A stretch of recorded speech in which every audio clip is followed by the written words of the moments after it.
नमस्कार साथियों, Awasthi classes Hindaun city में आपका हार्दिक स्वागत और अभिनंदन। मित्रों, व्याकरण श्रृंखला में हम लोग आज कारकों का चैप्टर लेकर आपके बीच में आए हैं। कारक प्रकरण को लेकर चर्चा करने वाला हूं। कारक होते क्या हैं, किसे कहते हैं, क्या इसकी उत्पत्ति होती है, क्या इसकी परिभाषा है। मित्रों, कारक कितने प्रकार के होते हैं, ये सारी बातें हम आपके बीच में डिस्कस करने वाले हैं आज। तो सबसे पहले कारक प्रकरण में हम लोगों को कारक का अर्थ जान लेना है, व्युत्पत्ति जान लेनी है कि व्युत्पत्ति क्या है। मित्रों, जब मैंने आपको प्रत्यय वाला प्रकरण पढ़ाया था तो आपको बात बताई थी कि जिन धातुओं में नुल प्रत्यय जुड़ा हो तो नुल का अक शेष रहता है। जैसे बाल में आपने अक जोड़ा तो बालक बना था, ऐसे ही चल में अक जोड़ा तो चालक बना, पठ में जोड़ा तो पाठक बना। ठीक ऐसे ही मित्रों, यहाँ पर क्री धातु के साथ में हम लोग नुल प्रत्यय का विधान कर रहे हैं। क्री धातु में हम लोग नुल प्रत्यय जब जोड़ेंगे तो निश्चित रूप से ये आपका कारक पद बनाएगा। कौन सा पद बनाएगा दोस्तों? कारक पद बनाएगा। कैसे बनाएगा ये बात भी समझ लीजिए। नुल प्रत्यय का हमने आपको बता दिया था कि हरंतम से ला की संज्ञा करते हैं, चूटू से अणा की करते हैं, क्या बचता है वु, और युवोर नाको सूत्र से वु के स्थान पर अक होता है। जैसे ही अक धातु में जुड़ेगा तो धातु की उपधा को ये वृद्धि करेगा, ऐसा मैंने आपको बताया था। तो दोस्तों यहां पर हम लोग का में से री को निकालेंगे और प्रत्यय का यहां पर हम लोग अक जोड़ेंगे। क्या जोड़ेंगे? अक। प्रत्यय का अक हम जोड़ेंगे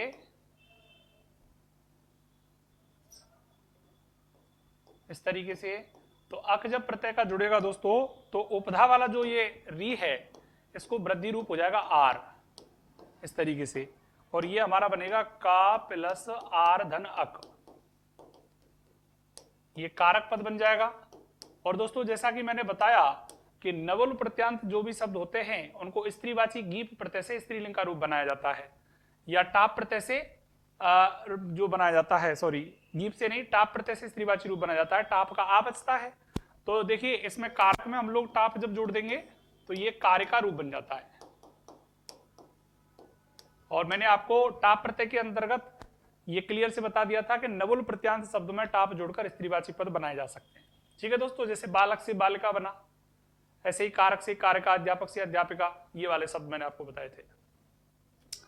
अब हम लोग बात करते हैं परिभाषा को लेकर।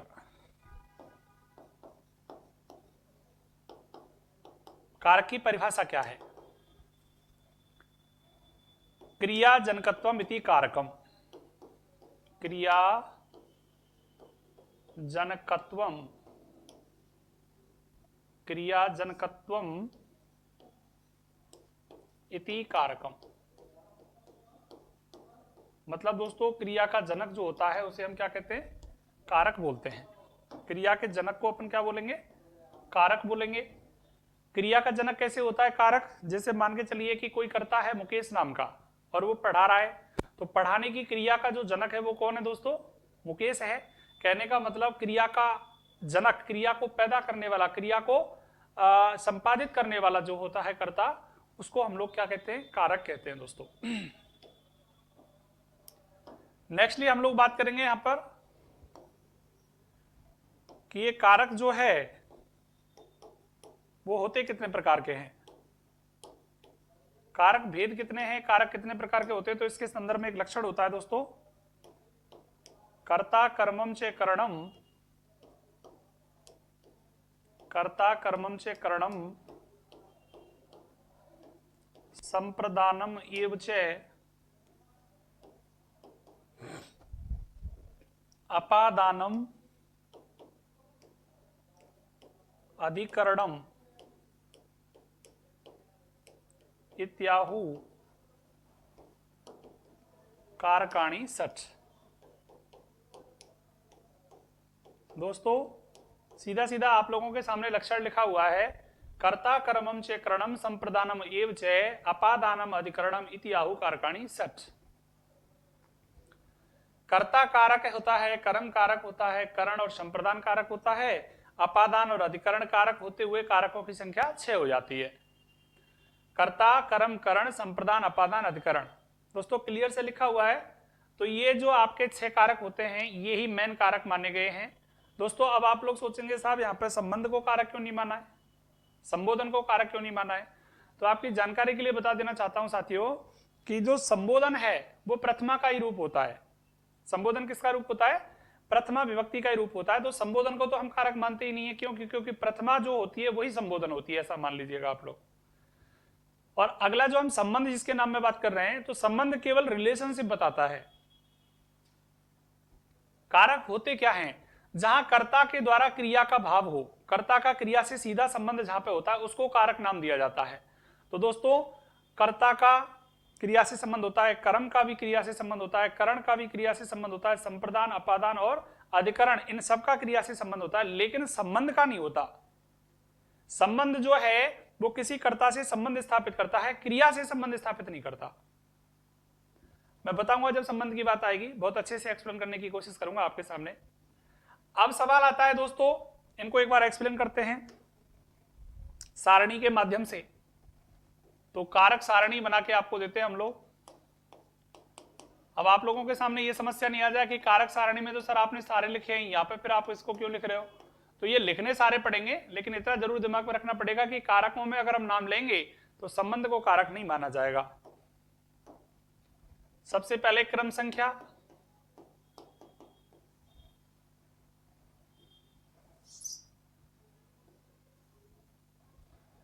दोस्तों कारक नाम,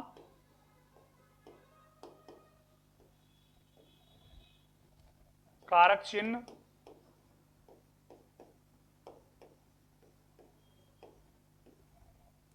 और दोस्तों उसके संबंधित विभक्ति।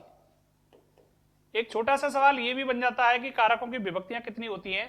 तो दोस्तों विभक्तियां कुल 7 होती हैं, ये भी बात आप जान लेना, क्योंकि यहाँ पर विभक्तियों में सबसे पहले प्रथमा, द्वितीय, तृतीया, चतुर्थी, पंचमी, षष्ठी और सप्तमी विभक्ति तक की विभक्तियां होती हैं। प्रथमा के जैसी विभक्ति होती है संबोधन, इसलिए संबोधन को अलग से विभक्ति नहीं माना जाता है। मित्रों डायग्राम हमारा तैयार है। देखिए अब हम 1 बाय 1 यहां पे पढ़ लेते हैं एक एक करके।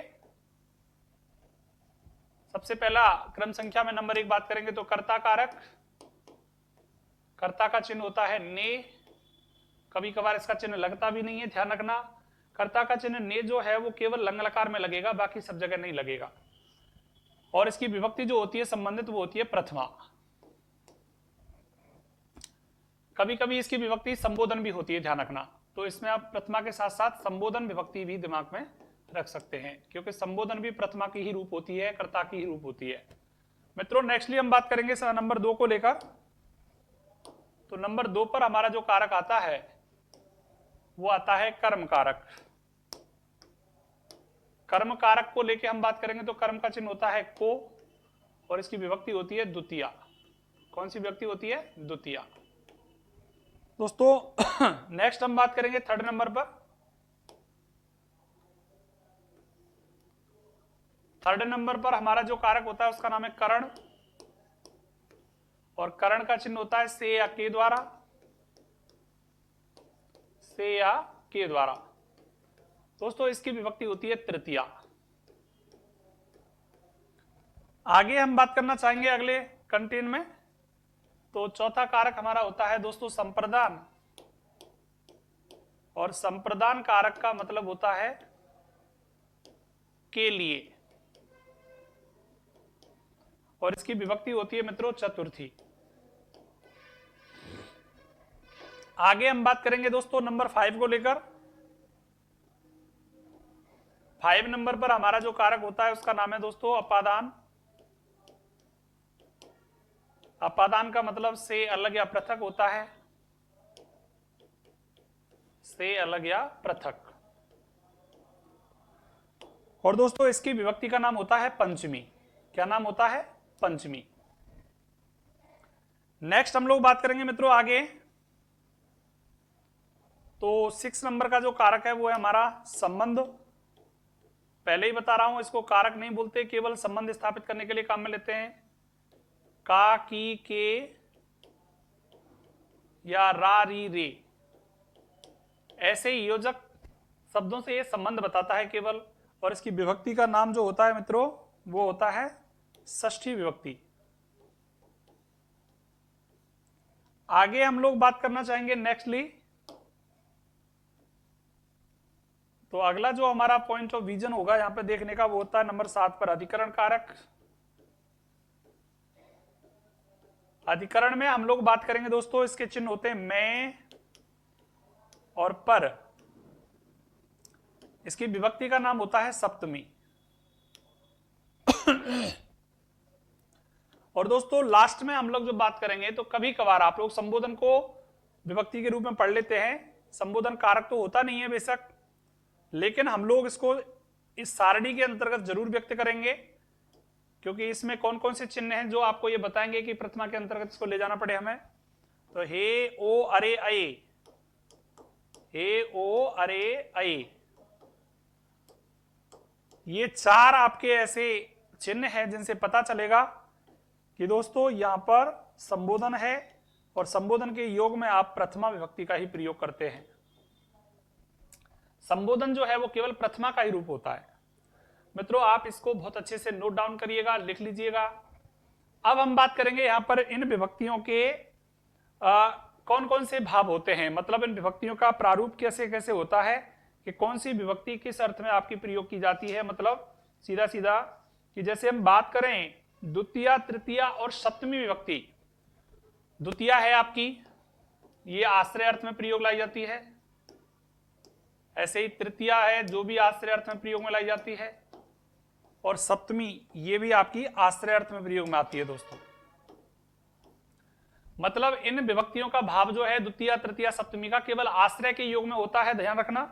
आश्रय अर्थ में केवल इनका प्रयोग आता है मित्रों। अब हम लोग बात करें तो पंचमी विभक्ति होती है जिसका अर्थ होता है अवधि, और चतुर्थी का अर्थ होता है क्या, उद्देश्य। चतुर्थी विभक्ति का मतलब हो जाएगा उद्देश्य, और ये हो जाएगा अवधि। तो ये क्वेश्चन जो है इनको आप आज पहली बार पढ़ रहे होंगे। कहने का मतलब कारक तो आपने कई बार पढ़े होंगे, लेकिन ये चीज आप नया पढ़ रहे होंगे आज। कहने का मतलब हम बात करें तो इन विभक्तियों का अपने आप में जो फल है वो किस रूप में प्राप्त होता है। तो द्वितीया हुई, तृतीया हुई और सप्तमी हुई तो ये आश्रय रूपी फल को प्रदान करती है, और बात करें चतुर्थी में उद्देश्य रूपी फल हमें प्राप्त होता है, और पंचमी में अवधि रूपी फल हमें प्राप्त होता है। तो ये इनके फल हैं। संबंधित फलों की बात मैंने यहां पर करी है मित्रों, इसको आप लोग अपने दिमाग में सेट कर लीजिएगा, नोट डाउन भी करिएगा जिससे आपको पता चले। अब हमने षष्ठी को क्यों नहीं लिखा, क्योंकि संबंध जब कारक नहीं है तो षष्ठी विभक्ति के अंतर्गत कोई फल हमें मिलता ही नहीं है। प्रथमा और संबोधन के अंतर्गत किसी फल की हमें प्राप्ति होती नहीं। अब हम लोग आगे बात करते हैं मित्रों नेक्स्ट। हमने जो कारक अभी पढ़े हैं ये हमने अकॉर्डिंग टू किसके अनुसार, पाणिनि के अनुसार। ऐसा कह सकते हैं क्या, नहीं। ये जो हमने कारकों का क्रम पढ़ा है ये हमने पढ़ा है केवल और केवल किसके अनुसार, आचार्य वरदराज के अनुसार, जिन्होंने लघु सिद्धांत कौमुदी में हमें ऐसा बताया है। अब हम पढ़ते हैं अकॉर्डिंग टू पाणिनि, जिन्होंने अष्टाध्यायी में हमको बताया था। अष्टाध्यायी में पाणिनि के अनुसार कारक, पाणिनि के अनुसार कारक क्रम, क्या कारकों का क्रम बताया है उन्होंने, तो इस क्रम को लेकर चर्चा करता हूं मित्रों। हम अष्टाध्यायी में पाणिनि के अनुसार कारकों का क्रम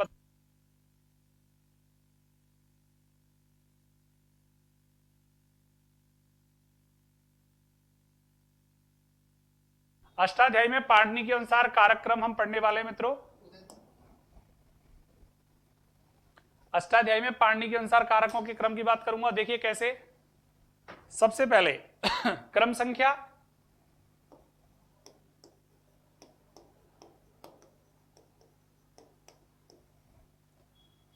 दोस्तों तत्पश्चात हम लोग कारक का नाम पढ़ेंगे, और विभक्ति आपको उसकी पता ही है। तो यहां पर हम लोग वापस से ये श्रृंखला तैयार कर रहे हैं कारण यहां पर अष्टाध्यायी के अनुसार क्रम की बात करी जा रही है, तो अष्टाध्यायी के अनुसार हम पढ़ेंगे वापस से। तो क्रम संख्या में वही नंबर 1, 2, 3, 4, 5 और 6, क्योंकि इन्होंने भी 6 कारक माने, तो 6 के 6 का हम भेद पढ़ेंगे। सबसे पहले नंबर 1 पर कौन सा आएगा, दूसरा कौन सा होगा, तीसरा, चौथा, पांचवा कौन सा होगा, ये भी आपको मैं बता देना चाहता हूं।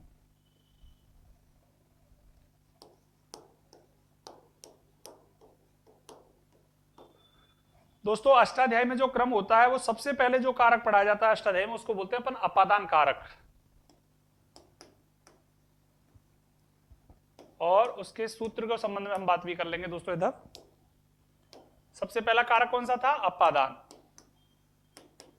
और अपादान की जो संज्ञा करता है, अपादान संज्ञक जो कारक आपका होता है उसका सूत्र होता है दोस्तों क्या, उसको लेके भी थोड़ी सी मैं बात कर लेता हूं, इसको थोड़ा सा और बढ़ा लेता हूं मैं, क्योंकि सूत्र जब हमें लिखना है तो सूत्र के अनुसार बात तो हमें करनी पड़ेगी ना।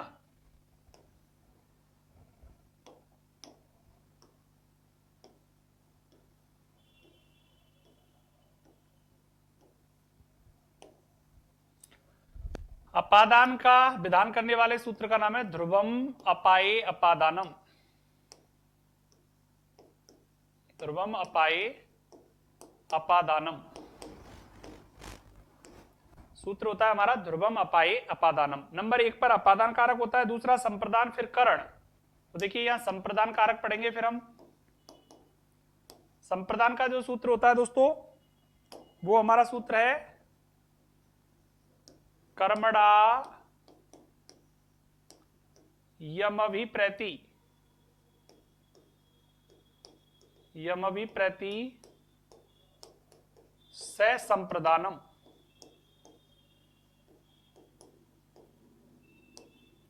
कर्मणा यमभिप्रैति से संप्रदानम।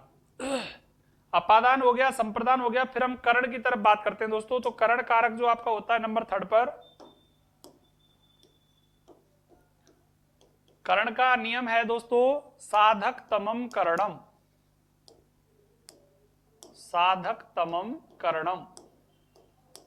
यानी कि ये जैसे हम बात करें तो संबंधित सूत्र हैं कारक को विधान करने वाले। यानी कि अपादान का सूत्र क्या होता है? ध्रुवम अपाये अपादानम।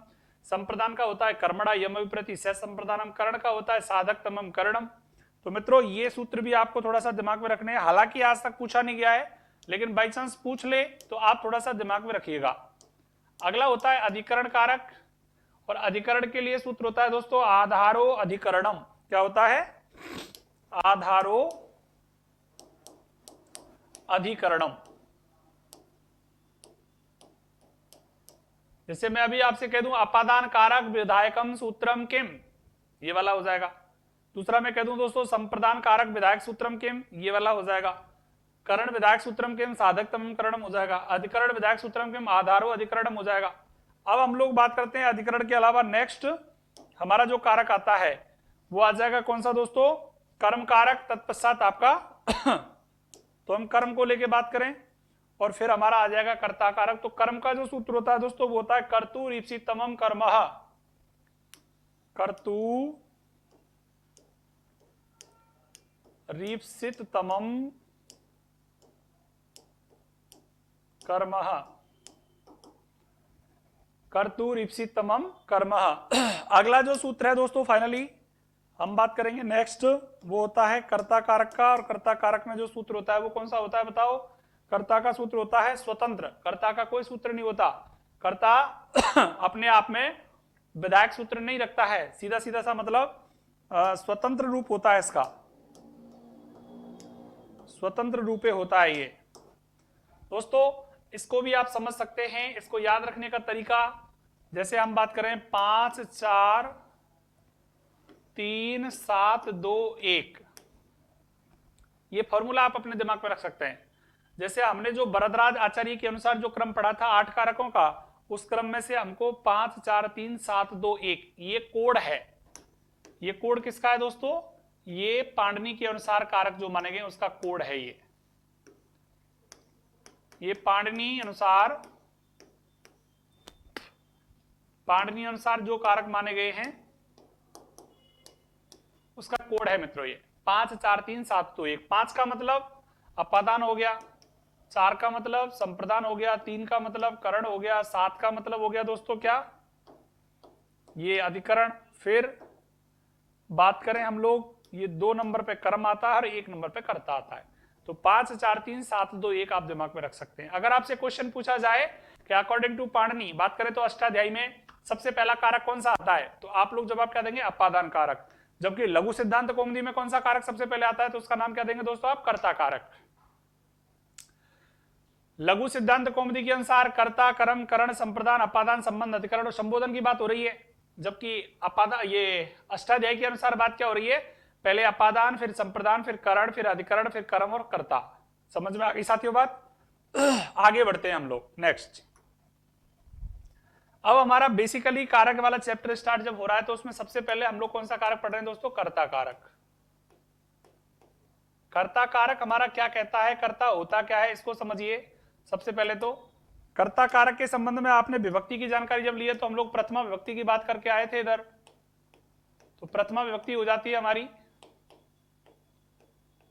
जैसा मैंने आपको बताया कि द्वितीय, तृतीय, सप्तमी जो विभक्ति है उनमें हमें आश्रय रूपी फल मिलता है, चतुर्थी में हमको कौन सा मिलता है? उद्देश्य रूपी फल, और दोस्तों पंचमी में अवधि रूपी फल मिलता है। तो ये विभक्ति का फल हमें यहाँ पे मिलेगा, और प्रथमा के लिए कोई फल की प्राप्ति हो नहीं रखती तो फल हम यहाँ पे लिखेंगे नहीं, सीधी सी बात है।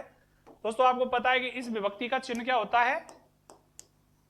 इस विभक्ति का कोई चिन्ह नहीं होता, केवल कर्ता का चिन्ह होता है ने। और ने चिन्ह कौन से लकार में लगता है, ये बात आप अपने दिमाग में सेट कर लीजिएगा। ये चिन्ह लगता है केवल लंग लकार में। जैसे मैं सेंटेंस बोलूं, राम ने रावण मारा, भूतकालिक वाक्य है दोस्तों, तो लंग लकार भूतकाल में राम के साथ ने लग रहा है। और यदि मैं कह दूं मैं संस्कृत पढ़ा रहा हूं, वर्तमान कालिक क्रिया है, बताओ मैं के साथ कहीं लग रहा है क्या? ने, बिल्कुल नहीं लग रहा। तो याद रखना, लंग लकार भूतकाल को छोड़कर शेष सभी कालों में कहीं भी इसका चिन्ह ने नहीं लगेगा।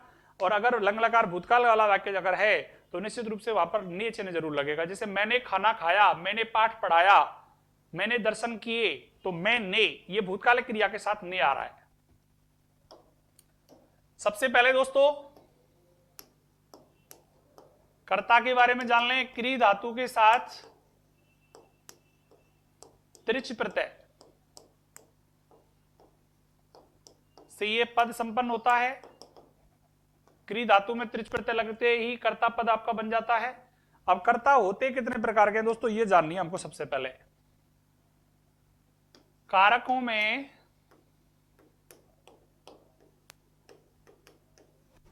कर्ता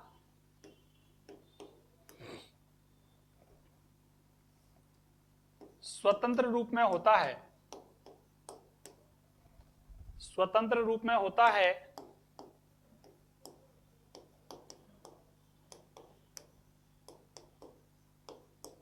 और प्रधानत्व का भाव रखता है। प्रधानत्व, प्रधानत्व का भाव रखता है।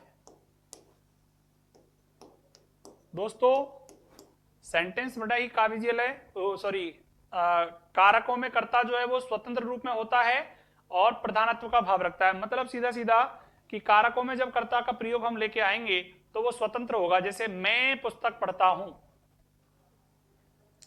तो यहां पर मैं जो है वो स्वतंत्र करता है। पुस्तक पढ़ भी सकता हूं, नहीं पढ़ सकता, अगर मेरे मन में आ रही है क्रिया करने की, पढ़ने की, तो मैं पढ़ रहा हूं, इसलिए स्वतंत्र भाव रहता है उसका, जबरदस्ती कोई कार्य नहीं कर सकता वो।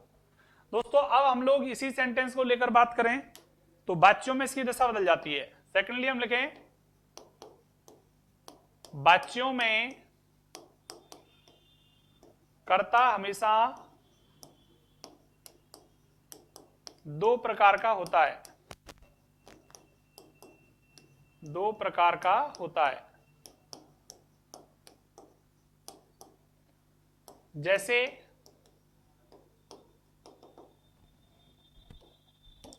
जैसे हम लोग बात करेंगे मित्रों, सबसे पहले उक्त कर्ता, और सेकेंडली होगा आपका अनुक्त कर्ता।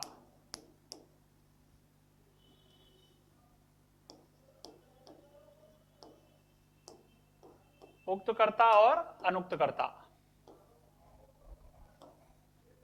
मित्रों बड़े ध्यान से रखने वाली बात यह है कि ना, उक्त कर्ता जो है उसका प्रयोग कहां होगा और अनुक्त कर्ता जो है उसका प्रयोग कहां होगा।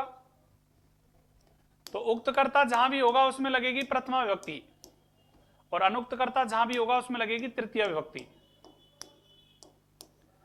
स्पष्ट जैसे कि लिख दिया है मैंने वाच्यों के लिए, तो वाच्यों के अंतर्गत ही इसकी चर्चा हम लोग करेंगे। फिलहाल बताना जरूरी है आपके लिए कि कर्ता कितने प्रकार का होता है वाच्यों में, दो प्रकार का।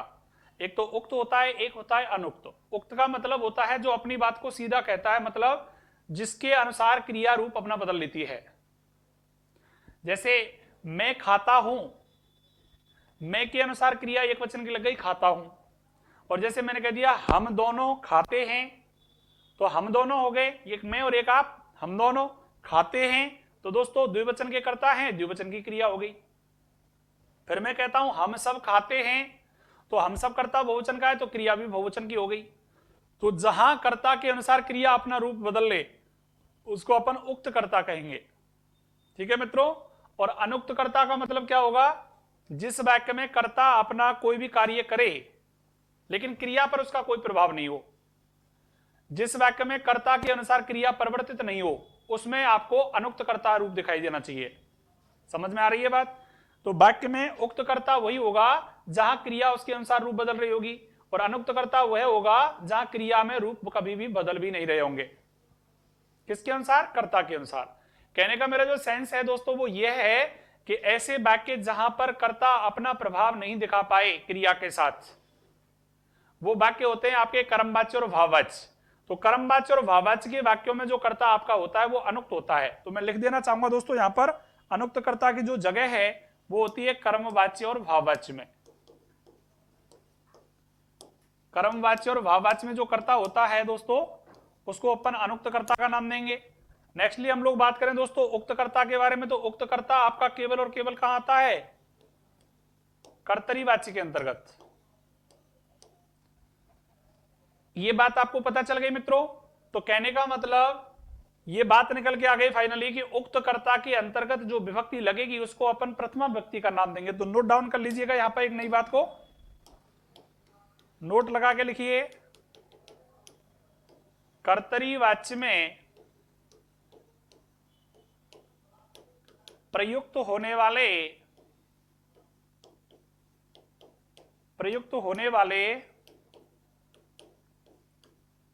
उक्त कर्ता में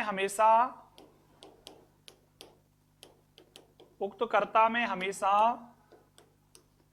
प्रथमा विभक्ति का प्रयोग होता है। प्रथमा विभक्ति का प्रयोग होता है।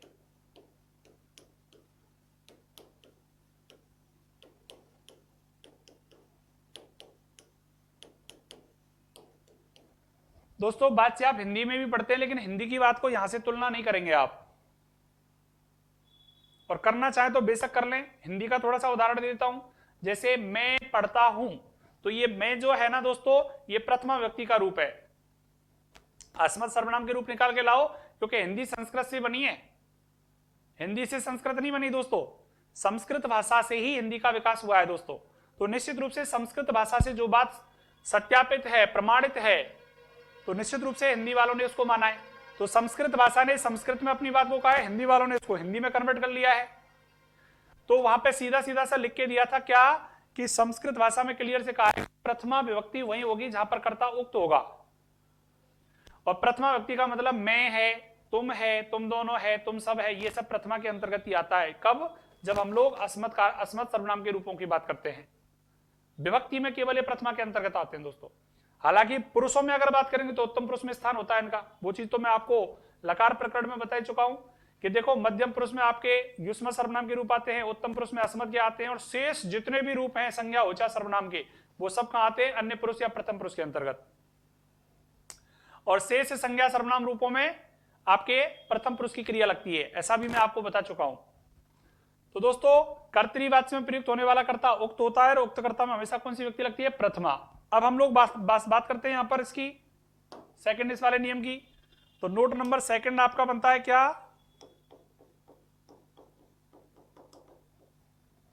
अभी केवल मैं बेसिक प्लेटफॉर्म पे बात कर रहा हूं, वाक्य रचना की भी बात करेंगे, कहां कहां विभक्तियों का प्रयोग कैसे कैसे होगा वो भी बात करेंगे। फिलहाल इसको सीखिए क्योंकि ये चीज भी अपने आप में बहुत इंपॉर्टेंस रखने वाली बात है। अब हम बात करें दोस्तों कर्मवाच्य एवं भाववाच्य में प्रयुक्त होने वाले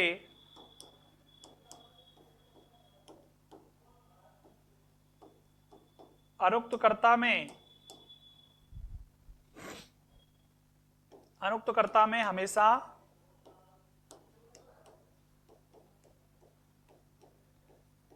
तृतीया विभक्ति का प्रयोग होता है।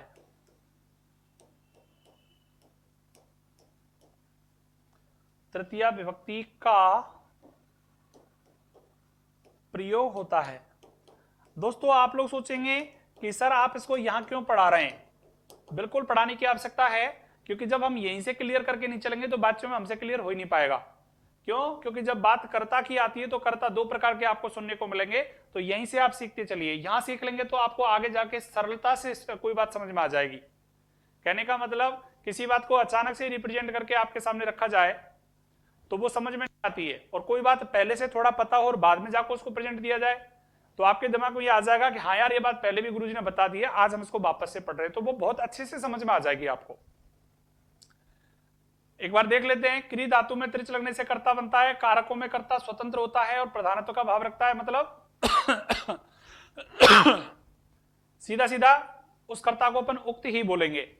वाच्यों में कर्ता हमेशा दो प्रकार का होता है, उक्त कर्ता और अनुक्त कर्ता। उक्त कर्ता जो होगी उसमें कौन सा लगेगा? प्रथमा व्यक्ति। अनुक्त कर्ता में कौन सी लग रही है? तृतीय व्यक्ति। हमने बोला उक्त कर्ता कहां होता है दोस्तों? तो उक्त कर्ता का स्थान होता है कर्तृवाच्य और अनुक्त कर्ता का स्थान होता है कर्मवाच्य, भाववाच्य। कर्तृवाच्य में प्रयुक्त होने वाले उक्त कर्ता में हमेशा कौन सी व्यक्ति लग रही है? प्रथमा। क्लियर लिख रहा है, ये लिख रहा। और फिर लिख रहा है कर्मवाच्य भाववाच्य में प्रयुक्त होने वाले अनुक्त कर्ता में हमेशा तृतीय व्यक्ति लगती है, तो ये भी लिख रहा है दोस्तों। दो बातें समझ में आ गई। अब वापस से हम कर्म को लेके बात करते हैं कि कर्म के बारे में प्रथमा का क्या रूप आता है। ये तो कर्ता को लेके बात हो गई दोस्तों। कर्म में प्रथमा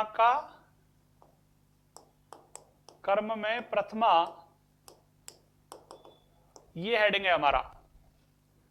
कर्म में प्रथमा व्यक्ति लगती है क्योंकि हम कर्ता कारक में कर्ता की भी जानकारी कर रहे हैं प्लस विभक्ति की भी जानकारी कर रहे हैं, तो हमें यह पता चल जाना चाहिए कि प्रथमा व्यक्ति कहां कहां प्रयोग में लाई जाती है, और हमें यह भी पता चल जाना चाहिए कि कर्ता भी आपका कितने प्रकार का होता है। तो कर्ता कितने प्रकार का, ये बात तो आपने सीख ली। अब कर्म के बारे में बात कर लेते हैं। मित्रों देखिए, कर्म में प्रथमा लगती है कौन से वाक्यों में? तो सबसे पहले वाच्यों में कर्म दो प्रकार का होता है। वाच्यों में कर्म दो प्रकार का होता है।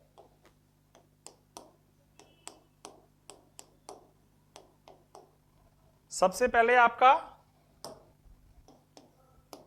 उक्त कर्म और दूसरा होता है आपका अनुक्त कर्म।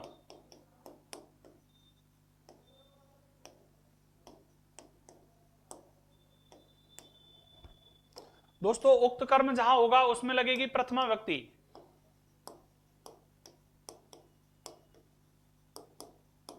और अनुक्त कर्म जहां होगा उसमें लगेगी दोस्तों कौन सी? द्वितीय विभक्ति।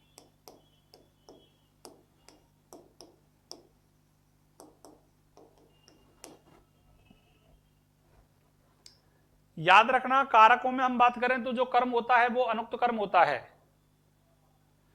करण जो होता है वो अनुक्त करण होता है, संप्रदान होता है वो अनुक्त संप्रदान होता है, अपादान होता है वो अनुक्त संप्रदान अपादान होता है, और अधिकरण जो होता है वो भी अनुक्त आधिकरण होता है। ये बात आप ध्यान रखना कारकों के अंतर्गत। स्पष्टता लिखा हुआ है। वाच्यों की बात चल रही है तो वाच्यों में कर्म कितने होते हैं? दो। कौन कौन से? उक्त कर्म और अनुक्त कर्म। वापस आ जाओ दोस्तों, हम लोग दो कर्म और बताएंगे आपके लिए, मुख्य कर्म और गौण कर्म। तो ये जो अनुक्त कर्म जो होता है ना दोस्तों, ये अनुक्त कर्म ही मुख्य कर्म होता है। इस अनुक्त कर्म को ही अपन कौन सा कर्म कहते हैं? मुख्य कर्म।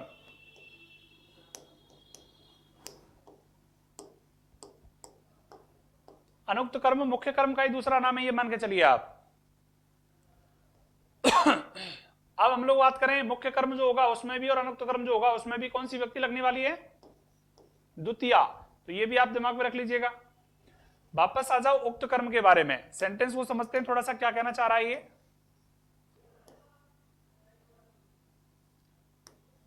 कर्मवाच्य एवं भाववाच्य, कर्मवाच्य एवं भाववाच्य में प्रयुक्त होने वाला प्रयुक्त होने वाला कर्म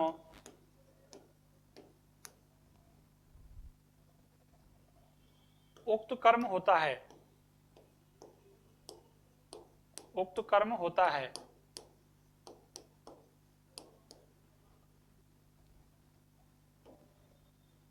एवं उक्त कर्म में,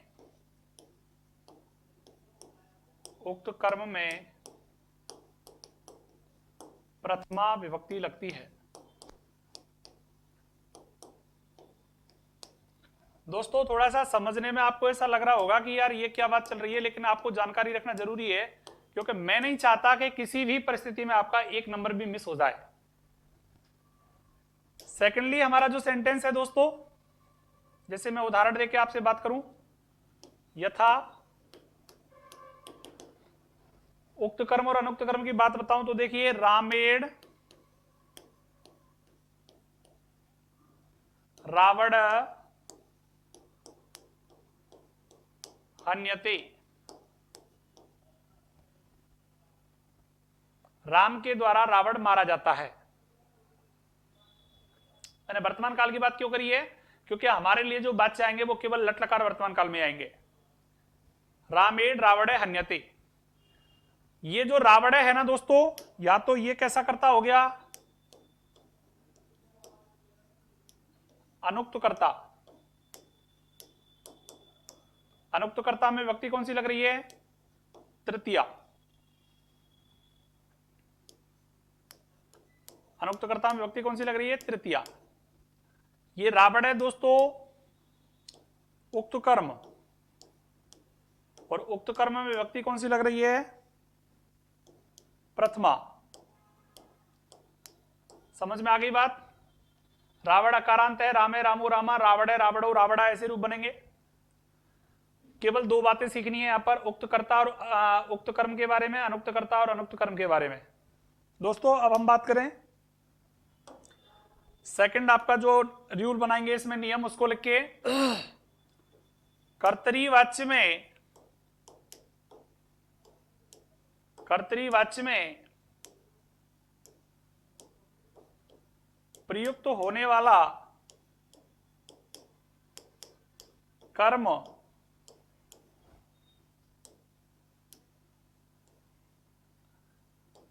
अनुक्त कर्म होता है। कौन सा कर्म होता है साथियों? अनुक्त कर्म होता है। हाँ, इन उक्त और अनुक्त को लेके विस्तृत जानकारी हम लोग वाच्यों में ही करेंगे, यहां तो सामान्य जानकारी लेके बात कर रहे हैं। कर्तृवाच्य में प्रयुक्त होने वाला जो कर्म है दोस्तों, वो कैसा होगा? अनुक्त होगा। कैसे? जैसे एग्जांपल देता हूं आपको, मुकेशः संस्कृतं पाठयति। मुकेशः संस्कृतं पाठयति। दोस्तों मुकेश करता हो गया यहां पर, और कैसा करता है समझो बात को, यह करता हो गया दोस्तों उक्त, और उक्त कर्ता में यहां पर कौन सी व्यक्ति लग रही है? प्रथमा। और संस्कृतम जो है वो कर्म हो गया अनुक्त, और अनुक्त कर्म में दोस्तों व्यक्ति लग रही है द्वितीया। तो ये बात आप सीख चुके होंगे, कर्म के योग में प्रथमा कहां कहां लगती है। तो आपको पता चल गया कि अनुक्त कर्म जो होता है उसमें तो लगती है द्वितीया, और उक्त कर्म में लगती है प्रथमा। तो उक्त कर्म को दिमाग में रखना है, उक्त कर्म में कौन सी व्यक्ति लगती है दोस्तों? प्रथमा लगती है। तो यहां पर क्लियर से लिखा हुआ है उक्त कर्म में प्रथमा लगेगी, अनुक्त कर्म में द्वितीय है, इसको छोड़िए, प्रथमा को दिमाग में रखना है। तो एक नई बात और निकल के आती है दोस्तों, क्या निकल के आती है? देखिए, यहां सेंटेंस में उक्त कर्म है प्रथमा लग रही है, और यहां सेंटेंस में उक्त कर्ता है इसमें प्रथमा लग रही है। तो एक नया नियम बन के आता है, क्या?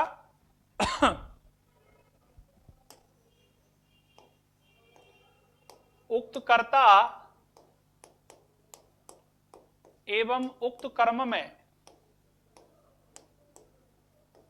उक्त कर्ता एवं उक्त कर्म में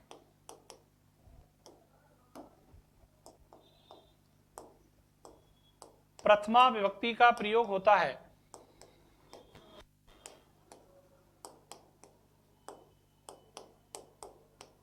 प्रथमा व्यक्ति का प्रयोग होता है। देखो उक्त कर्ता हो गया और उक्त कर्म हो गया, दोनों का स्पेशलाइजेशन कर दिया है मैंने।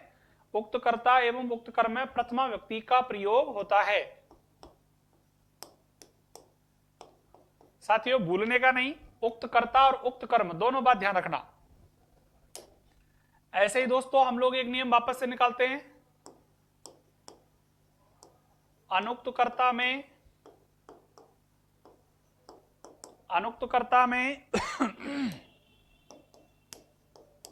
तृतीया विभक्ति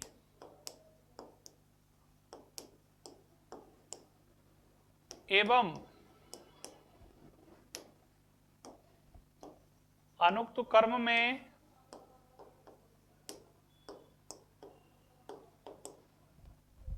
द्वितीया विभक्ति लगती है।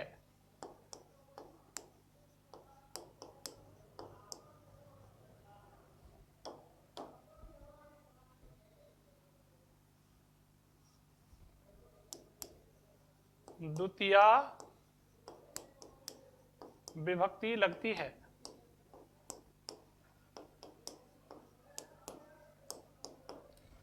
दोस्तों एक नई चीज और आपके लिए, शब्दावली का कहीं अंतर आ जाए तो इसलिए शब्दावली भी बता रहा हूं।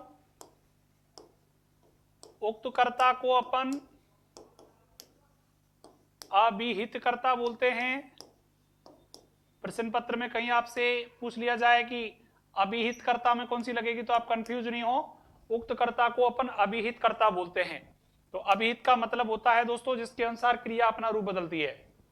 तो इसमें प्रथमा लगेगी, ध्यान रखना।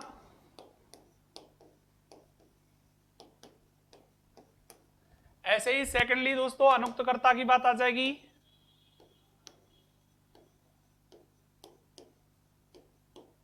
अनुक्त कर्ता में आपके जो नाम आता है वो होता है अनभिहित।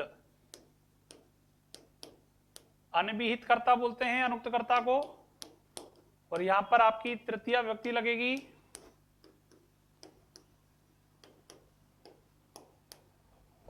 ये आपको दिमाग में रखना है शब्दावली कि उक्त कर्ता का नाम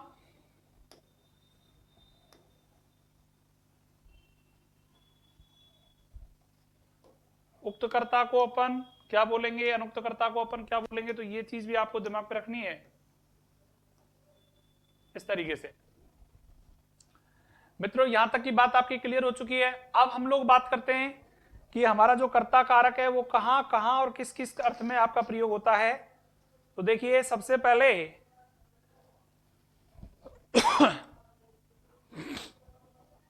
ये भी जान लेना है कि अभिहित कर्ता क्या होता है।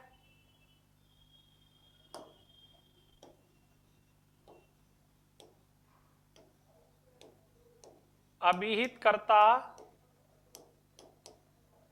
या उक्त कर्ता, क्योंकि कई लोग इन शब्दों से परेशान हो रहे होंगे, जानना चाह रहे होंगे कि इनका मतलब क्या है। तो मैं मतलब समझा रहा हूं। जब वाक्य में कर्ता और क्रिया एक जैसे हों,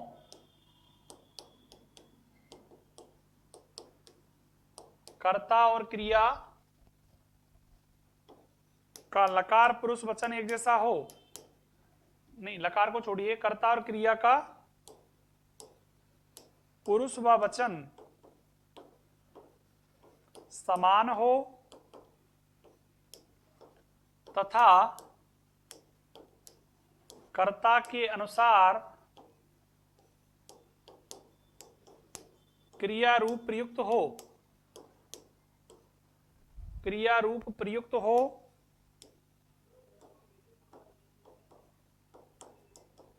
तो वह कर्ता अभिहित या उक्त कर्ता होता है।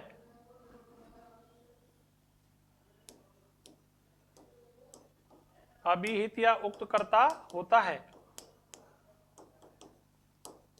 साथियों समझ में आ रही है बात? अभिहित या उक्त कर्ता होता है वह कर्ता। वापस हम लोग बात करें मित्रों नेक्स्ट,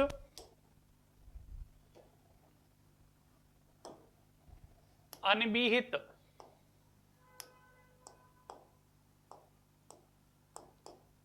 अनभिहित कर्ता या अनुक्त कर्ता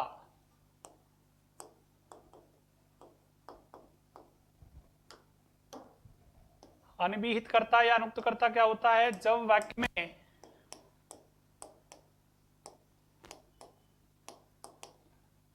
वाक्य में कर्तानुसार क्रिया रूप ना लगे, कर्तानुसार क्रिया रूप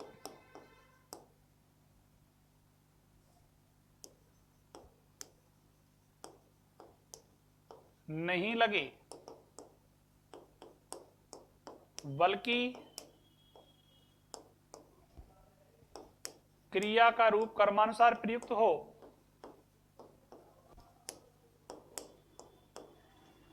क्रिया रूप कर्मानुसार प्रयुक्त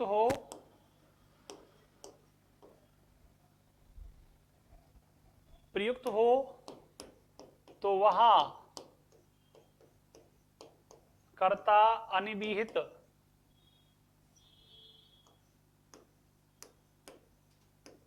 अनिविहित या अनुक्त होता है, अनभिहित या अनुक्त होता है। मित्रों, अब हम लोग परस्पर अंतर देख लेते हैं। जैसे अभिहित या उक्त,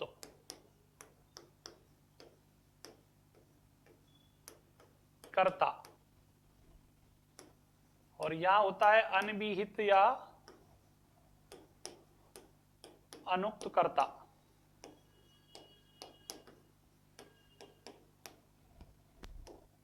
कैसे कैसे मतलब आपको ये सेंटेंस दिमाग में रखने हैं, थोड़ा सा बताऊंगा, ज्यादा नहीं।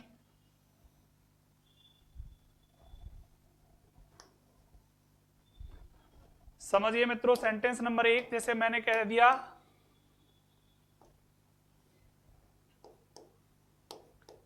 किशोरी पठती,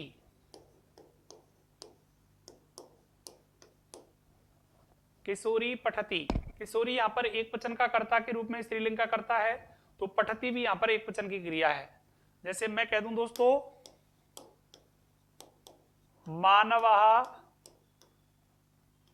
मानवः धावन्ति।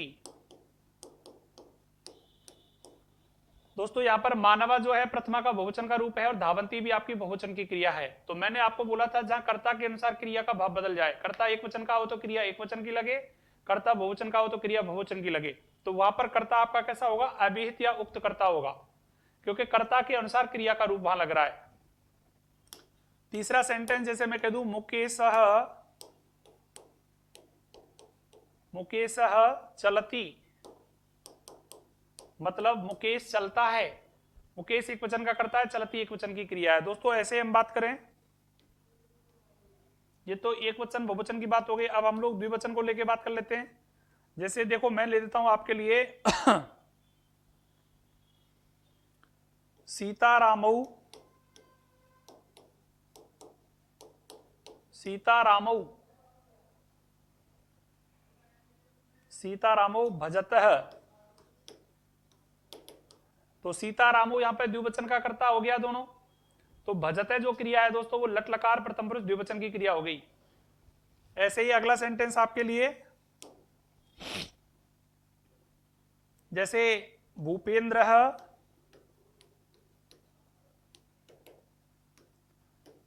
हसती। तो भूपेंद्र एक वचन का कर्ता है, हसती एक वचन की क्रिया हो गई। मतलब सारे कार्य कर्ता के अनुसार परिवर्तित हो रहे हैं। किसमें दोस्तों? क्रिया में। कर्ता जैसा है आपका, क्रिया भी वैसी ही आ रही है। अब तो समझ में आ गया होगा आपको। नेक्स्टली हम लोग बात करते हैं, इधर देखिए, अनभिहित कर्ता में जो परिवर्तन हो रहे हैं लिख रहा है ऊपर क्लियर से, जब वाक्य में कर्तानुसार क्रिया रूप नहीं लगे बल्कि क्रिया रूप कर्मानुसार प्रयुक्त हो, तो वह कर्ता अभिहित या अनुक्त कर्ता होता है। अनुक्त कर्ता, अभिहित या अनुक्त कर्ता होता है। ठीक है मित्रों, ये दिमाग में रखना है। जैसे कि सेंटेंस में बोल रहा हूं, रामेण रावणः हन्यते। साथियों रावण जो है वो कर्म है, कैसा कर्म है? उक्त। तो ये एक वचन का कर्म है, तो क्रिया भी एक वचन की लग रही है, हन्यते। लट लकार आत्मनेपदी प्रथम पुरुष का एक वचन हन्यते क्रियापद है। दोस्तों ऐसे ही विद्यया अमृतम अश्नुते, विद्यया अमृतम अश्नुते। अब अमृत शब्द जो है वो नपुंसक लिंग का है, फलम फले फलानी, फलम फले फलानी। ऐसे ही अमृतम अमृते अमृतानी, अमृतम अमृते अमृतानी। तो यह अमृतम जो है वो आपका क्या है, कर्म है। कैसा कर्म है दोस्तों, उक्त कर्म है ये प्रथमा व्यक्ति एक वचन का रूप है। तो दोस्तों अश्नुते जो क्रिया है वो अस धातु लट लकार आत्मनेपदी प्रथम पुरुष का एक वचन का रूप है। मतलब यहां पर जो क्रिया लग रही है वो रावण के अनुसार लग रही है, यहां पर जो क्रिया लग रही है वो अमृत के अनुसार लग रही है। तो कहने का मतलब ये जो कर्ता हो गया वो कैसा हो गया, अब अनविहित हो गया। मतलब क्रिया नहीं जानती इसको। अनविहित का मतलब क्रिया द्वारा जिसकी पहचान नहीं की जा रही है, और अभिहित का मतलब जहां क्रिया जिसकी पहचान बना रही है। सेंटेंस नंबर 3 आपका, शारदया शारदया फलम चीयते। दोस्तों फलम जो है वो फल शब्द प्रथमा विभक्ति एक वचन का रूप है, और ये कर्म कैसा है आपका बताओ, उक्त कर्म है, एक वचन का उक्त कर्म है। तो क्रिया भी चीयते, चीयते माने चुनता है या चुनती है, क्योंकि स्त्रीलिंग पद है शारदा, तो चुन रही है, तो ये एक वचन का क्रियापद है, यानी कि कर्म के अनुसार प्रयुक्त हुआ है, ना कि कर्ता के अनुसार। यहां कर्ता कैसा हो गया, अनविहित। चौथा सेंटेंस जैसे मैं लिखूं, दिव्यया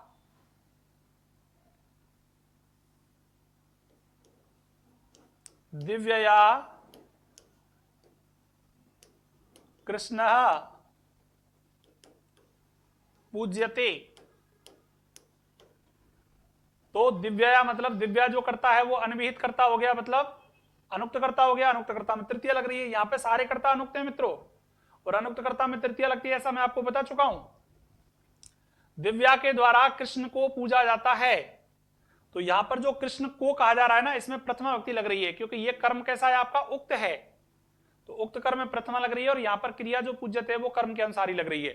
और एक लास्ट और फाइनल सेंटेंस, जैसे मैं कह दूं आपसे अभी कि मानवई सस्यम, मानवई सस्यम उप्यते।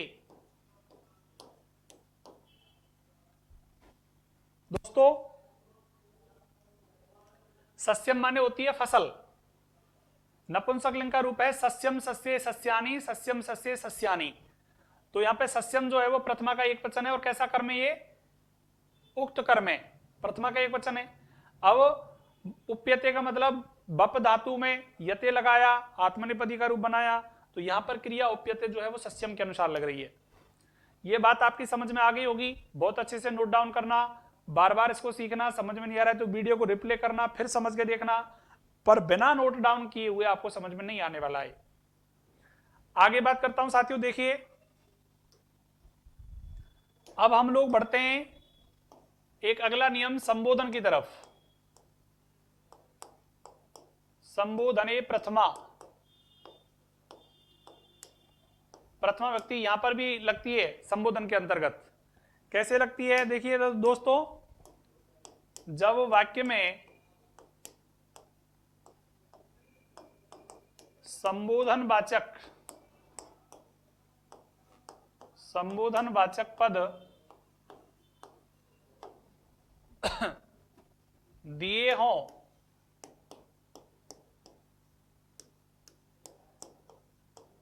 तो वहां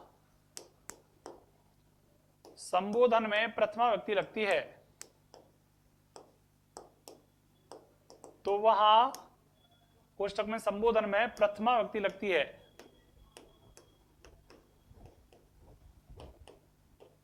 प्रथमा व्यक्ति लगती है। दोस्तों दिमाग में रखना, जब वाक्य में संबोधन वाचक पद दिए हुए हों तो वहां संबोधन में कौन सी व्यक्ति लगेगी, प्रथमा व्यक्ति लगेगी। अब प्रथमा कैसे लगेगी समझिए, जैसे मैंने सेंटेंस बोला आपको, हे हरि रक्षा करो। वाक्य आपका आ गया हे हरि रक्षा करो। दोस्तों अब तक की जो बात दी थी वो तो केवल हमने कर्ता और कर्म का प्रयोग सामान्य रूप से आपको जांच करवाया था कि कहां कर्ता में प्रथमा लग रही है और कहां कर्म में प्रथमा लग रही है। अब हमारा मेनली जो कारकों के नियम है वो यहां से स्टार्ट होना शुरू हो जाते हैं। दोस्तों सेंटेंस में लिख रहा है संबोधन प्रथमा, मतलब संबोधन का सूचक जो शब्द आएगा उसमें प्रथमा लग जाएगी हमारी। कैसे लगेगी देखिए, जैसे मान के चलिए हरि शब्द है, हरि का मतलब विष्णु के लिए संबोधन किया जा रहा है कि हे भगवान विष्णु हमारी रक्षा करो, हे हरि हमारी रक्षा करो। तो दोस्तों हरि में संबोधन वाचक शब्द लग रहा है।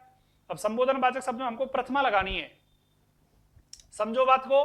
इस सेंटेंस को हम लोग क्या लिखेंगे, संबोधन में हरि के रूप जब हम पढ़ते हैं तो वहां आता है हरे, इस तरीके से। क्यों, थोड़ा सा बता देना चाहता हूं। हरि के रूप जब पढ़ते हैं तो देखो हरि, हरिम, हरिणः, हरये, हरे, हरे, हरऊ और हरे। साथियों मैंने शब्दरूप प्रकरण में हरि के रूप आपको पढ़ाए थे, वह अच्छे से समझाया था मैंने आपको कि एक वचनम संबुद्धि सूत्र से प्रथमा का रूप संबोधन में जाके हरे बनता है। इकारांत और उकारांत शब्दों को यहाँ पे गुण संज्ञक वर्ड हो जाते हैं, ई का ए हो जाता है और ऊ का ओ हो जाता है। ऐसा मैंने आपको बहुत अच्छे से बता दिया था पहले। यद्यपि आप भूल चुके हो तो शब्दरूप प्रकरण का वीडियो दोबारा से खोल के ओपन कर लेना, वहां से आपको सब कुछ समझ में आ जाएगा। तो देखिए हरि का रूप हरे बन रहा है किसमें, संबोधन के अंतर्गत।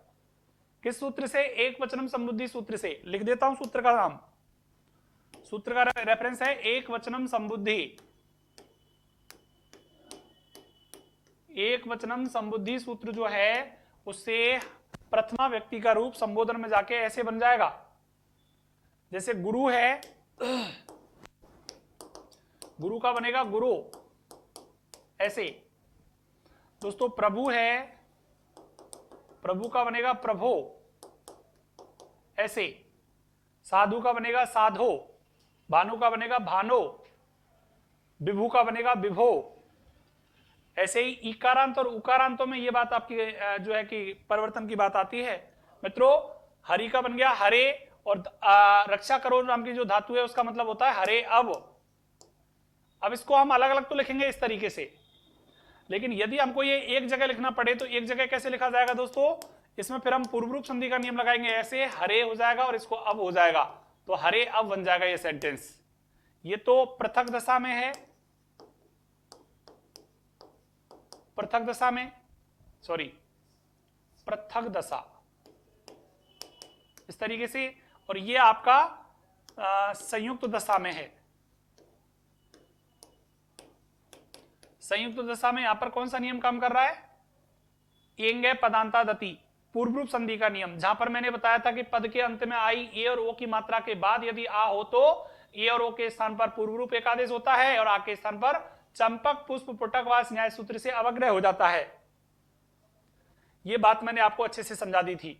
तो कहने का मतलब संबोधन जहां कहीं आ जाएगा वह निश्चित रूप से प्रथमा व्यक्ति लग जाएगी। दोस्तों ऐसे ही मैं आपसे कह दूं अगला सेंटेंस नंबर दूसरा, हे गुरु, सॉरी हे गुरु कृपा करो। तो यहां गुरु जो शब्द है दोस्तों वो विस्मयादि बोधक है, संबोधन सूचक है। यहां पर हरि संबोधन सूचक था, तो हे गुरु के लिए जगह क्या हो जाएगा दोस्तों, हे गुरु के लिए क्या हो जाएगा बताओ। गुरु के लिए सीधा सीधा वहां लिख रहा है, देखो गुरु का गुरु बनता है तो गुरु लिख दिया और विस्मय बोधक चिन्ह लगा दिया। गुरु कृपाम कुरु, कृपाम कुरु, गुरु कृपाम कुरु, इस तरीके से हो जाएगा। अब हम लोग संबोधन के अंतर्गत केवल इतना ही बातें नहीं करेंगे, बात तो बहुत हैं दोस्तों, पर आपके सिलेबस के अनुसार अकॉर्डिंग टू रीट लेवल 1 और लेवल 2 के अनुसार केवल इतनी ही बात बहुत सफिशिएंट है यहां पर। दोस्तों अब हम लोग बढ़ते हैं इसके एक सेकंड नियम की तरफ। वाक्य बनाना देखते हैं कैसे। प्रधानत्वता की बात करें तो कर्ता की प्रधानता का हम आधार बताते हैं आपको। कर्ता की प्रधानता कैसे हमारे सामने क्लियर आएगी, क्योंकि स्वतंत्र कर्ता का प्रयोग कैसे हमको करना है। कर्ता की प्रधानता से आशय मेरा है स्वतंत्र कर्ता, और स्वतंत्र कर्ता में कौन सी व्यक्ति लगती है, प्रथमा। स्वतंत्र कर्ता में प्रथमा कैसे लग रही है ये समझ लो सबसे पहले। जैसे वाक्य बोला मैंने, किशोरी गीत गाती है, किशोरी गाती है लिखेंगे, क्योंकि अभी तो हमने कर्म के बारे में सीखा ही नहीं है। कर्म का सीखेंगे तब कर्म कारक का प्रयोग बताएंगे, क्योंकि यहाँ पर धीरे धीरे सेंटेंस को बड़ा करते चलेंगे हम। पहले कर्ता और क्रिया का प्रयोग सीखना है, तो कर्ता और क्रिया में किशोरी गाती है। दूसरा सेंटेंस है दोस्तों,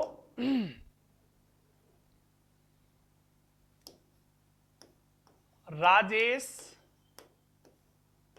पढ़ता है। तीसरा, मोर नाचते हैं। चौथा सेंटेंस है, पक्षी उड़ते हैं। पांचवा सेंटेंस है दोस्तों, वानर कूदते हैं। स्वतंत्रकर्ता का प्रयोग देखते हैं दोस्तों कैसे होगा। देखिए, किशोरी गाती है, तो किशोरी नाम की कोई छात्रा है, बात करें तो कोई बालिका है या फिर कोई युवती है, वो क्या गा रही है दोस्तों, गीत गा रही है। तो किशोरी कर्ता यहां पर किसके लिए उत्तरदायी हो रहा है, गीत गाने के लिए उत्तरदायी हो रहा है। गाने की क्रिया के लिए उत्तरदायी कौन है, किशोरी है। तो दोस्तों जब गाने का काम किशोरी का है तो ये स्वतंत्र हो गया, और स्वतंत्रकर्ता में क्या लगेगी, प्रथमा। तो देखो, किशोरी के रूप नदी की तरह चलाओ, किशोरी, इस तरीके से किशोरी, और गाने की क्रिया एक वचन में ही आएगी, किसमें, सॉरी, आपको पता है किशोरी अन्य पुरुष का कर्ता है, और अन्य पुरुष के कर्ता के साथ प्रथम पुरुष की क्रिया लगती है, तो किशोरी गायती हो जाएगा।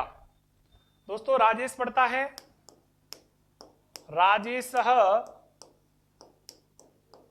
एक वचन का करता है, क्रिया एक वचन की लगेगी, तो राजेश पठती हो जाएगा। ऐसे मित्रों, मोर नाचते हैं, तो मोर नाचते का हो जाएगा, मोर एक वचन का नहीं है, बहुवचन का है। मयूर है, मयूरऊ, मयूरहा, तो मयूरहा नृत्यंती, मयूरहा नृत्यंती, इस तरीके से हो जाएगा, मोर नाचते हैं, मयूरहा नृत्यंती। पक्षी उड़ते हैं, तो पक्षी, पक्षी, पक्षिणय, अगर पक्षी के रूप बनाएंगे तो पक्षिण आपका नकारांत रूप होता है, पक्षी, पक्षी, पक्षिणय, पक्षिम, पक्षी, पक्षी, ऐसे रूप बन जाते हैं। पक्षी को अपन खग भी बोलते हैं, तो खगे, खगऊ, खगाहा, खगा बोल दिया। उड़ते हैं तो उड्डीयते एक वचन में आ जाएगा, उड्डीयते द्विवचन में आ जाएगा, और उड्डीयंते बहुवचन में आ जाएगा, तो उड्डीयंते, खगाहा, उड्डीयंते। मित्रों बानर कूदते हैं, तो बानर एक नहीं है, दो नहीं है, बहुत हैं, तो बानराहा, कूर्दयते, कूर्दयेते, कूर्दयंते, कूर्दयंते, ऐसे वानराहा कूर्दयंते। तो यहां पर कर्ता की प्रधानता मतलब स्वतंत्र कर्ता में प्रथमा लगती है, तो प्रथमा देखो, ये प्रथमा का एक वचन, ये प्रथमा का एक वचन, ये प्रथमा का बहुवचन, ये प्रथमा का बहुवचन, ये प्रथमा का बहुवचन। अब हम लोग द्विवचन को लेकर बात कर लेते हैं दोस्तों। नेक्स्टली कुछ सेंटेंस प्रथमा के द्विवचन को लेकर बात करें, जैसे कि राम और सीता, राम और सीता भजन करते हैं।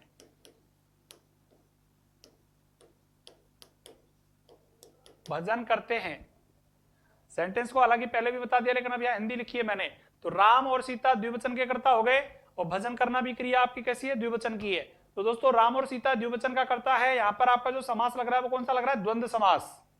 द्वंद्व समास का जो सामासिक पद है वो ले आओ काम में। सीता रामो, राम सीता नहीं करेंगे, सीधा सीधा सीता रामो करेंगे, सीता रामो। भजती, भजतः, भजंती, तो बजतः आ जाएगा। समझ में आ रही है साथियों बात? ठीक है, नेक्स्ट हम लोग बात करेंगे नंबर 7 और 8। दो सेंटेंस और लेंगे हम यहां पर केवल और केवल। जैसे मैं कह दूंगा साथियों, लव और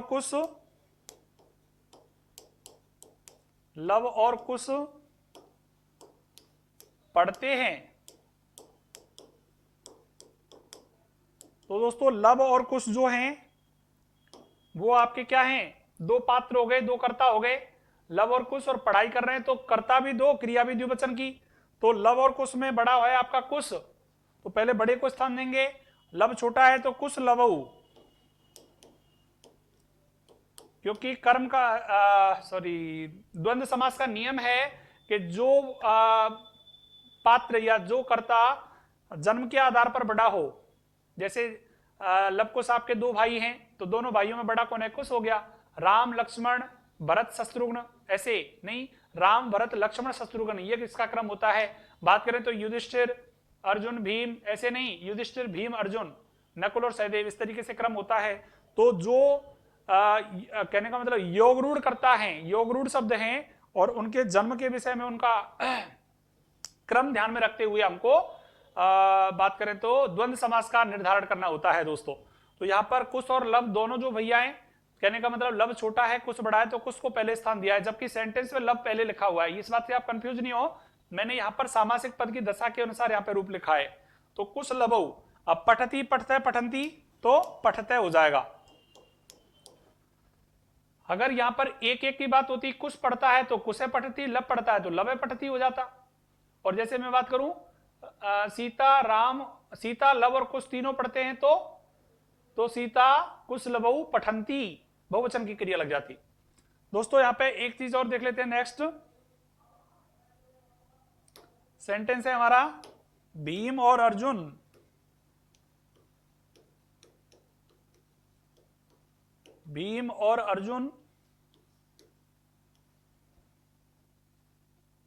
दौड़ते हैं। भीम और अर्जुन दौड़ते हैं। दोस्तों भीम नाम का और अर्जुन नाम के दो कर्ता हो गए, तो इसका हम लोग वही द्वंद्व समास के अनुसार क्या बनाएंगे? द्वंद्व समास के अनुसार क्या बनाएंगे बताओ? सामासिक पद। तो सामासिक पद में भीम पहले आता है, तो भीमार्जुनम हो जाएगा। भीमार्जुनव हो गया। भीमार्जुनव यदि हो गया तो दौड़ने की क्रिया भी द्विवचन में आ जाएगी प्रथम पुरुष के। तो धावती धावतः धावंती, तो यहां हो जाएगा धावतः। भीमार्जुनौ धावतः। दोस्तों यहां से इसकी बात पूरी हो जाती है। अब कर्ता कारक में हमारा एक नियम शेष बचता है, उस नियम को देख लेते हैं हम लोग। कौन सा नियम है? नियम है हमारा प्रातिपदिकार्थ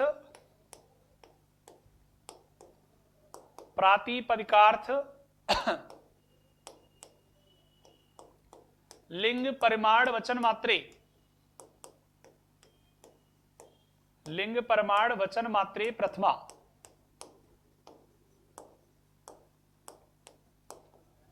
यह सबसे इंपॉर्टेंट और खास नियम है इस कारक का। प्रातिपदिकार्थ लिंग परिमाण वचन मात्रे प्रथमा, यानी कर्ता कारक के अंतर्गत सबसे खास नियम आपका क्या आता है? प्रातिपदिकार्थ लिंग परिमाण वचन मात्रे प्रथमा। देखिए कैसे, वाक्य में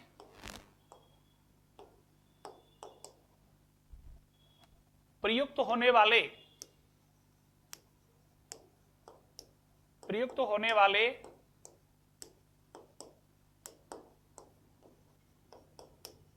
प्रातिपदिक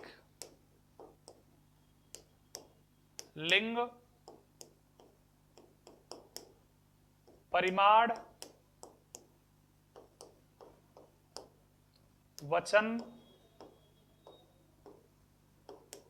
आदि में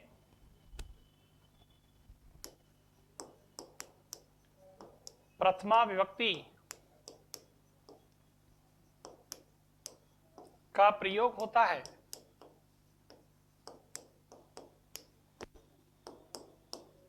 प्रथमा विभक्ति का प्रयोग होता है कैसे साथियों, समझो। नंबर 1 लेते हैं हम प्रातिपदिक में। प्रातिपदिक का मतलब क्या होता है? प्रातिपदिकार्थे। प्रातिपदिक का मतलब होता है लक्षण है शब्दवत अर्थवत अधातु अप्रत्यय प्रातिपदिकम, मतलब जो अर्थवान हो, धातु नहीं हो, प्रत्यय नहीं हो, वो प्रातिपदिक कहलाता है। तो सीधा सीधा इस लक्षण को छोड़िए, काम की बात पे आ जाओ।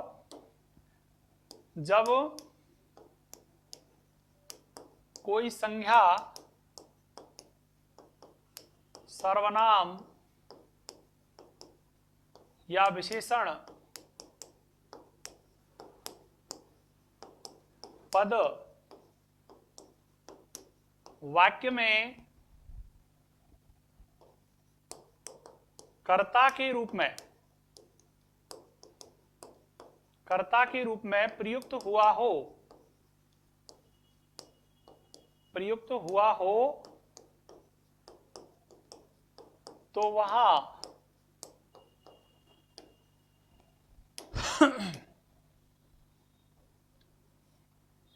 प्रथमा विभक्ति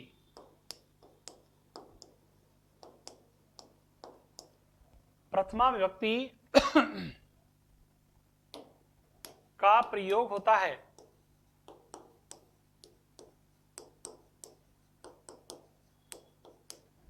जैसे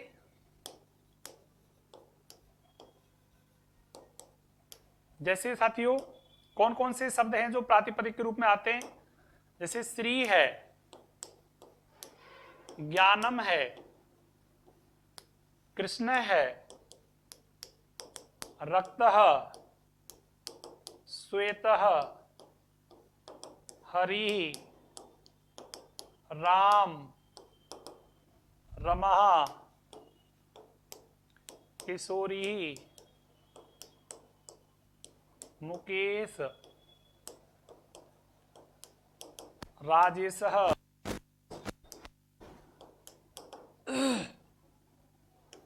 पीतः, नीलम इत्यादि जो शब्द हैं आपके सामने।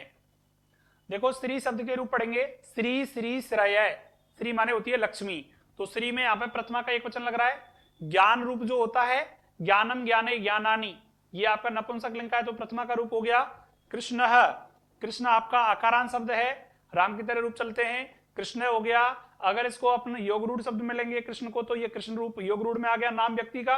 और बात करें तो विशेषण के रूप में लेंगे तो कृष्ण मतलब काला होता है, रक्त मतलब लाल होता है, श्वेत माने सफेद होता है, हरि ये भी संज्ञा पद है इकारांत, राम ये अकारांत संज्ञा पद है, रमा ये आकारांत संज्ञा पद है, किशोरी ये इकारांत संज्ञा पद है, मुकेश, राजेश ये भी आपके आकारांत संज्ञा पद हैं दोस्तों, और पीत है और नीलम ये आपके विशेषण पद हैं। तो मैंने तीन चीजें दी हैं, संज्ञा, सर्वनाम या विशेषण। अब सर्वनाम को ले लेते हैं। सर्वनाम में कौन कौन से सर्वनाम आ सकते हैं आपके लिए? जैसे देखो अयम, इमऊ, इमेहे, इयम, इमे, इमाहा। कहने का जो मेरा भाव है दोस्तों वो यही है कि जितने भर आपके ये संज्ञा, सर्वनाम या विशेषण हैं, यदि ये किसी कर्ता के रूप में प्रयोग में लाए जा रहे हैं तो इनमें निश्चित रूप से प्रथमा विभक्ति का प्रयोग ही किया जाएगा। और प्रथमा विभक्ति आपके सामने स्पष्टतया मैंने क्लियर कर दी है। तो इनमें से कोई भी शब्द देके आपको अर्थ पूछे तो कौन सा अर्थ निकल के आएगा? प्रातिपदिक अर्थ। और कौन सी व्यक्ति लग रही है तो स्पष्टतया मैंने बता दिया कौन सी व्यक्ति लग रही है, प्रथमा। तो एक बात तो यहां से क्लियर हो गई, प्रातिपदिक अर्थ तो हमारा क्लियर हो गया। सेकेंडली हम बात करते हैं दोस्तों आगे बढ़ के प्रातिपदिकार्थ लिंग। तो लिंगार्थ देखिए साथियों,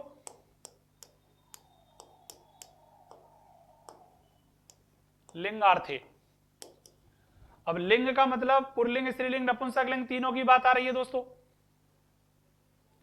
पुल्लिंग, स्त्रीलिंग, नपुंसक लिंग। तो याद रखना जब किसी लिंग विशेष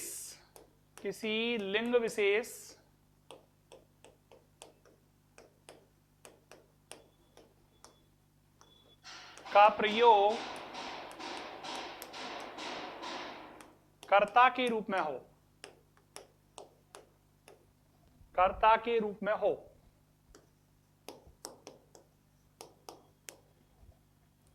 लिंग विशेष का प्रयोग कर्ता के रूप में हो तो वहां तो वहां प्रथमा व्यक्ति का प्रयोग किया जाता है।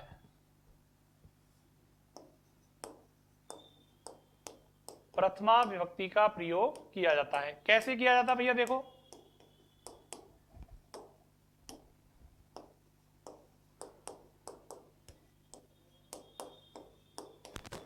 प्रथमा विभक्ति का प्रयोग होता है या किया जाता है, एक ही बात है दोस्तों। देखिए, यथा,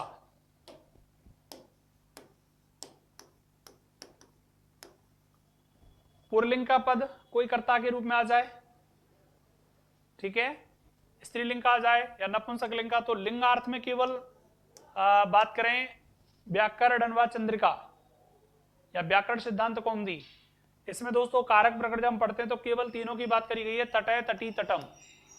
तो ये लिंगार्थ में तीन ही उदाहरण आपको दिमाग में रखने, तटय, तटी, तटम वाले। ये पुल्लिंग का पद हो गया, ये स्त्रीलिंग का हो गया, नपुंसकलिंग का हो गया। अगर ये कर्ता के रूप में कहीं भी आते हैं मित्रों, तो निश्चित रूप से इनको अपन प्रथमा के अंतर्गत ही रखेंगे। थर्ड पॉइंट हमारा आता है क्या? लिंग के बाद वचनार्थे,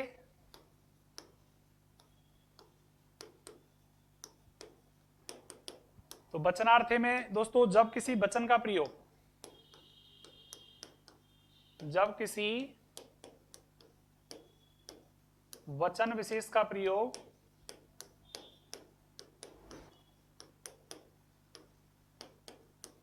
कर्ता के साथ कर्ता के रूप में हो, कर्ता के रूप में हो, तो वहां प्रथमा व्यक्ति, प्रथमा विभक्ति का प्रयोग होता है।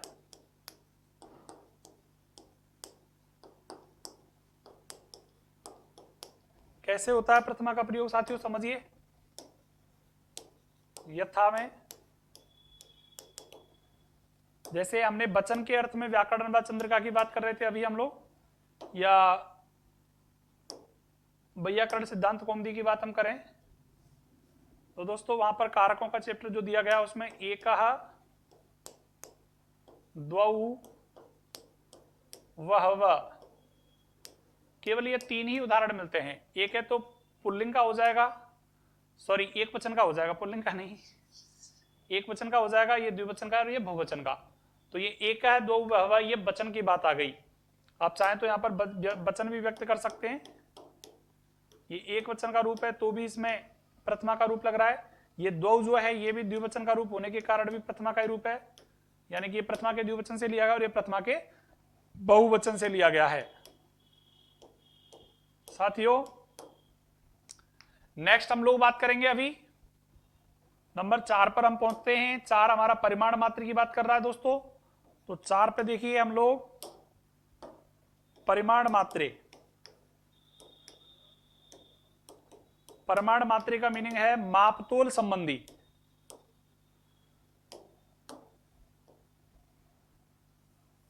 मापतोल सूचक शब्द, मापतोल सूचक शब्द कर्ता के रूप में हो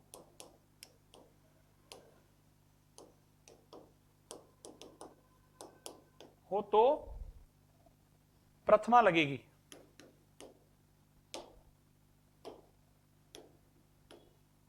प्रथमा विभक्ति लगती है।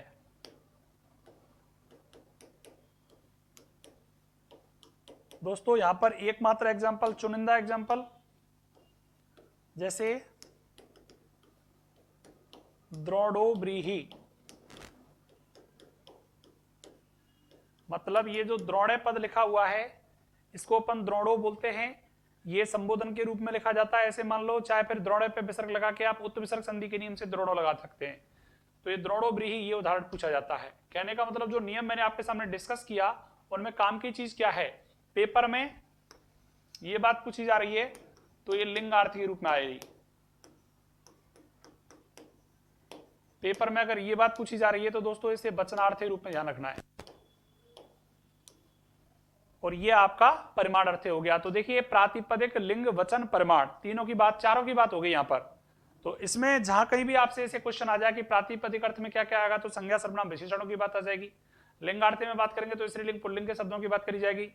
जैसे बात करें तो दोस्तों हम लिंगार्थ के लिए आप किसी संज्ञा, सर्वनाम, विशेषण को स्त्रीलिंग रूप में नहीं ले जा सकते, पुरुष लिंग में नहीं ले जा सकते। वह केवल इन तीनों शब्दों की बात आ जाएगी आपको। लिंगार्थ में केवल ये तीनों ही पद आपको दिमाग में रखने के। लिंगार्थ का नाम जब आ जाए तो तटे, तटी, तटम ही आपको करके आना है। वचनार्थ जब आ जाए तो एक है दो व्यवय ही आपको करके आना है। और परिमाणार्थ में बात आए तो द्रोणो, ब्रीहि उदाहरण आपको सबमिट करके आना है। दोस्तों नेक्स्ट एक क्वेश्चन बना के देता हूं मैं आपके लिए, इंपॉर्टेंट, लास्ट एंड फाइनल।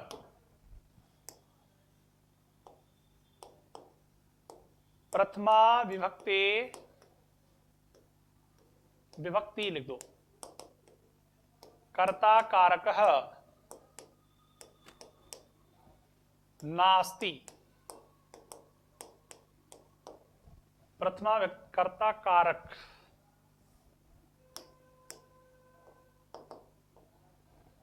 प्रथमा व्यक्ति कर्ता कारक नास्ति, मतलब सीधा सा मैं ऑप्शन जो दूंगा उनमें प्रथमा व्यक्ति कर्ता कारक कहां नहीं है, वो ऑप्शन चूज करना है दोस्तों। तो number 1 Shri, Gyanam, Krishna, Rama, A option. B option में दोस्तों तटः, तटी, तटम। सी ऑप्शन एकः, द्वौ, वहवः। D option द्रोणो, ब्रीहि। और दोस्तों ABCD E option. E option में यदि हम बात करें दोस्तों तो मैं लिख सकता हूं यहां पर, जैसे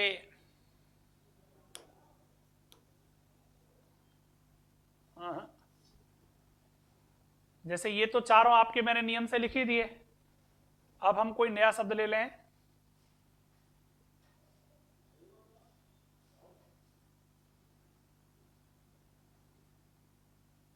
श्री, ज्ञानम, रमा, कृष्ण हो गया, तटे, तटी, तटम हो गया, एक दो व्यवय हो गया, द्रोणो, ब्री हो गया। जिसे मैं अभी आपसे कह दूं,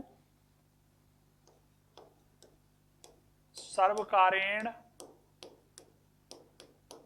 ज्ञानेन, रामेण। बताओ कौन सा ऑप्शन सही होगा इस जगह। तो डिफरेंट ऑप्शन मैंने ब्लैक इंक से पहले लिख दिया है, आप निश्चिंत रहिए। यह ऑप्शन ई ही होगा, मतलब इनमें तृतीया लग रही है और बाकी सब में कौन सी लग रही है, प्रथमा। तो ये बात आप दिमाग में रखिए, यहां पर प्रथमा आ रही है तो ये सब तो प्रथमा के अंतर्गत हो गए। और यहां पर दोस्तों तृतीया लग रही है तो ये इसमें डिफरेंट जा रहा है। ऐसी कोई एक चीज आपके लिए अलग से दे दी जाएगी तो आप वहां से इसको आराम से संकलन कर सकते हैं, समझ सकते हैं। दोस्तों कर्ता कारक के संदर्भ में और प्रथमा विभक्ति के संदर्भ में जो बातें हो सकती थी, मैंने आपको कहीं कोई कसर नहीं छोड़ी है। आप प्रत्येक चीज को बारीकी से स्वाध्याय करेंगे, नोट डाउन करेंगे, क्योंकि यहाँ पर मैंने बहुत सारी चीजें आपको नई अपडेट दी है। विभक्तियों के फल की प्राप्ति भी बताइए कि कौन से में उद्देश्य की प्राप्ति हो रही है, कौन से में अवधि की प्राप्ति हो रही है, और कौन से में आपके लिए बात करें तो उद्देश्य हो गया, और वो हो गया एक और भूल गया मैं, तीसरा आपका आता है आश्रय की प्राप्ति हो रही है, तो वो भी मैंने बता दिया। भरद्वाज के अनुसार बात करें तो लघु सिद्धांत कौमुदी में क्या क्रम बताया, वो कारकों का क्रम मैंने बताया। पाणिनि अनुसार अष्टाध्याय में जो क्रम बताया वो भी मैंने आपको बताया। दोस्तों कौन सा उक्त करता है, कौन सा अनुक्त करता है बताया, कौन सा उक्त कर्म है, कौन सा अनुक्त है, कौन से में कौन सी विभक्ति लग रही है ये भी आपको क्लियर कर दिया। और प्रथमा विभक्ति के अंतर्गत संबोधन में कौन सा लगेगा ये भी बता दिया। और प्रातिपदिका, लिंग, वचन, प्रमाण, मात्रा, प्रथमा का जो सारांश है वो भी मैंने बता दिया।